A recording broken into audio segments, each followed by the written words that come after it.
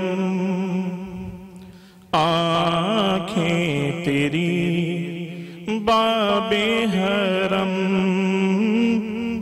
نور ازل تیری جبیں، یا رحمت للعالمین، تیری خاموشی بھی اذان،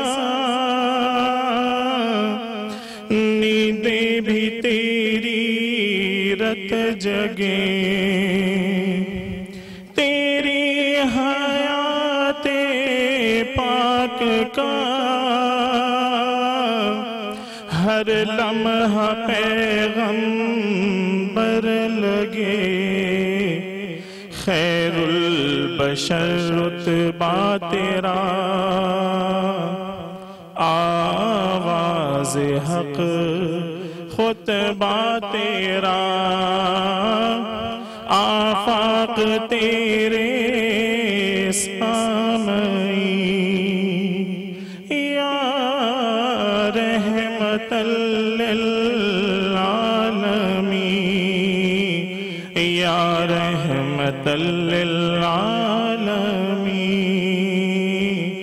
الہام جامع ہے تیرا، قرآن امامہ ہے تیرا، منبر تیرا عرش بری، یا رحمت للعالمین۔ سبحان اللہ، سبحان اللہ، بہت خوب، بہت خوب، ماشاءاللہ۔ جناب جیسا کہ ہم نے کل کہا تھا کہ آج ہم بات کریں گے، اور ہم داخل بھی ہو چکے ہیں، اور آج پہلا روزہ بھی ہم نے اختیار کر، اب ہم دوسرے روزے کی طرف جا رہے ہیں، مغفرت کا عشرہ سٹارٹ ہو چکا ہے۔ لیکن میں ہر بار یہ کہتی ہوں، آج شام میں بھی میں نے یہ بات کہی کہ مغفرت ہم مانگتے ہیں، گناہوں کی توبہ ہم کرتے ہیں، ہم اس مہینے کا انتظار کیوں کرتے ہیں پورے سال، جبکہ اس کی رحمتیں برستی ہیں، پورے سال ہم اس کی رحمتیں سمیٹتے رہتے ہیں، تو پورے سال ہم اس سے توبہ بھی کر سکتے ہیں۔ لیکن ہم ڈرتے کس سے ہیں؟ ڈرتے ہم دنیا سے ہیں، وہ دیکھ لے گا تو یہ ہو جائے گا، ہے نا شہری؟ یہی ہوتا ہے، آپ اس دنیا میں گھومتے ہیں، لوگوں کو لوگوں سے ڈر لگتا ہے، جو ہر وقت ہم پہ نظر رکھے ہوئے مفتی صاحب، اس سے ہمیں ڈر ہی نہیں لگتا۔ اور اسی کی ایک مثال ابھی ہم نے اپنے پروگرام میں بھی دیکھی تھی کہ ہمارے نمائندوں کو دیکھ کے ناجائز منافع خور بھاگ رہے تھے، اچھا، تو میں نے کہا انہیں تو دیکھ کے بھاگ رہے ہو، اور اس جو سے ہر وقت دیکھ رہا ہے، ہر وقت دیکھ رہا، اس سے کیسے بچو گے؟ تو پھر کسی نے کہا کہ وہ اوپر سے نہیں دیکھتا، وہ تجھے اندر سے دیکھتا ہے، تو سوچو جب تجھے اندر سے دیکھ رہا ہے تو کتنا بڑا ایکس رے، کتنا بڑا الٹرا ساؤنڈ ہو کے تیرا جا رہا ہے۔ تو خدا کے واسطے اپنے آپ کو اس طرح چھان کے رکھیے کہ وہ دیکھے تو اسے بھی خوشی ہو کہ یہ میرے محمد کے امتی ہیں جن کو میں نے جنت میں بھیجنا ہے۔ تو میرے آج پہلا سوال ہی میں اپنے دونوں علامہ اور مفتی صاحب کی طرف لے کے جاؤں گی کہ خوف خدا جو ہمارے اندر سے ختم، اور یہ خوف دنیا جو ہم پہ چھا گیا ہے، یہ کیوں ہے؟ میں محسن بھائی آپ سے شروع کروں۔ بسم اللہ الرحمن الرحیم۔ خوف کی بات کی قرآن فرماتا ہے وَلِمَنْ خَافَ مَقَامَ رَبِّهِ جَنَّتَانِ، جو رب کا خوف رکھتے ہیں، جو اللہ سے ڈرتے ہیں، اللہ انہیں ایک نہیں دو جنت عطا فرماتا ہے۔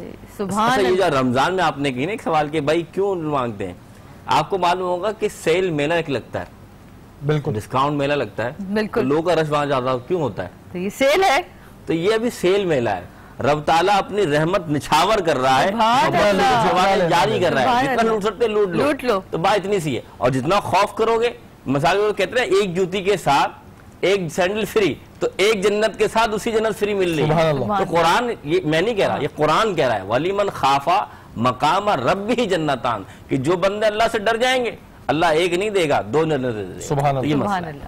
جی علامہ صاحب۔ اعوذ باللہ من الشیطان اللعین الرجیم، بسم اللہ الرحمن الرحیم۔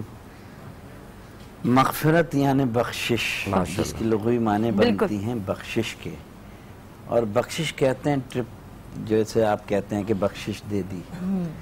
تو یہ رمضان کا جو یہ دوسرا عشرہ شروع ہوا ہے، عشرہ یعنی 10 دن جو ہیں، اس کی طرف سے ہمیں بخشش ملی ہے، ہمیں یہ ایک ٹرپ ملی ہے، اللہ نے ہمیں گناہوں سے توبہ کرنے کا ایک موقع عطا کیا ہے، اور خوش نصیبی ہے ان لوگوں کی کہ جن لوگوں کو یہ موقع میسر آ گیا. بالکل. نہ جانے آئندہ سال یہ موقع میسر آئے یا نہ آئے. اب بات آ گئی خوف خدا کی. ہم دنیا کی رانائیوں میں، دنیا کی رونقوں میں، دنیا کے معاشرتی رسومات میں، دنیا داری میں اتنے مہو ہو گئے کہ ہمیں آخرت خدا یاد نہیں ہے. اسی لیے سرکار دو عالم فرماتے ہیں کہ ہفتے میں ایک دفعہ قبرستان ضرور جاؤ. فرمایا کیوں جائیں؟ کہا جا کے دیکھو کہ جو کل تک تمہارے درمیان تھے آج کہاں ہیں. پھر سرکار دو عالم نے اور فرمایا کہ وہاں جا کے دیکھو کہ کون بادشاہ ہے، کون امیر ہے، کون فقیر ہے، سب برابر ایکول. بالکل. یعنی اسلام میں یونٹی کا ایک یعنی اخلاقیات کا پہلو آپ یہ دیکھیں کہ آپ کسی غریب کو جھڑک دیتے ہیں. کسی عام کوئی اگر چھوٹا ہوتا ہے، وہ غریب غربت کے علاوہ بھی اگر کسی چھوٹی پوسٹ پہ ہوتا ہے تو اس کی بات کو آپ اتنا ذہن پہ نہیں لیتے، مگر کوئی بڑا آدمی آ جاتا ہے تو اس کی بات کو لے لیتے ہیں، اس کو الگ جگہ بٹھاتے ہیں، اس کی تعظیم کرتے ہیں. مگر اللہ کے ہاں ایکویلٹی کا نظام ایسا ہے کہ ایک ہی صف میں کھڑے ہو گئے محمود و عیاض، نہ کوئی بندہ رہا اور نہ کوئی بندہ نواز. اب یہاں مغفرت کی جہاں بات آتی ہے تو مغفرت کے لیے یہ ایک ایسا بلینک چیک پروردگار عالم نے دے دیا ہمیں کہ ہم اللہ سے توبہ کریں. اچھا، یہ بخشش تو مانگے ہم خدا سے، توبہ تو کریں، مگر اس کے لیے ایک قانون یہ بھی ہے جو اکثر نہیں بتایا جاتا. وہ قانون یہ ہے کہ میں توبہ کروں اس یقین کے ساتھ کہ اب دوبارہ یہ کام نہیں کرنا، ورنہ وہ توبہ بیکار. کہ میں رمضان میں تو گناہوں کی معافی مانگوں، جنت کے دروازے. علامہ صاحب ادھر ایک چیز مجھے ذرا بتائیے گا، معافی کا راستہ رکھا نا کہ ہم نے ایک دفعہ اللہ سے توبہ کی، آپ بھی مفتی صاحب مجھے بتائیے گا کہ ہم نے معافی مانگی اللہ سے، اللہ تعالیٰ نے ہمیں معاف کر دیا، پھر ہم سے گناہ سرگرد ہو گیا، پھر ہم معافی مانگتے ہیں، تو یہ ہمارا کب تک کھلا ہوا ہے دروازہ جب تک ہم جو ہے جب تک ہم توبہ نہیں کر لیتے؟ سوال دیکھیں، معافی مانگتے رہیں. ایک تو یہ ہے کہ گناہ کبیرہ آپ ایسا کر رہے ہیں کہ جس سے معاشرے میں ایک تو انارگی پھیل رہی ہے، دوسرے یہ کہ اس سے جو ہے آپ کے نامہ اعمال میں جو ہے معصیت لکھی جا رہی ہے. گناہ صغیرہ اور گناہ کبیرہ یہ الگ بحث ہے، اس پہ کبیرہ. تو اگر گناہ کبیرہ کر رہے ہیں اور اس کو معافی مانگ رہے ہیں خدا سے، تو عدل الہی اللہ تو معاف کر دے گا، مگر آپ بھی یہ عدل انصاف کریں کہ خدا نے معاف کیا تو اس کو دوبارہ نہ کریں. اور اگر دوبارہ کریں، اور توبہ کا مفہوم ہی یہی ہے، توبہ کا کانسیپٹ اسلام میں یہی ہے کہ ایک دفعہ توبہ کر لی تو اب دوبارہ کر لیں. اگر ہو جائے، سہمت ہو جائے، ایسے ہو جائے تو پھر خدا اس کی وضاحت قرآن سے کرتے ہیں. آپ سے وضاحت دوں گی، لیکن ایک ہمیشہ آپ بریک کی طرف جائیں. بریک لیتے جناب، بریک کے بعد واپس آتے ہیں اور موسم بھائی سے بات کریں.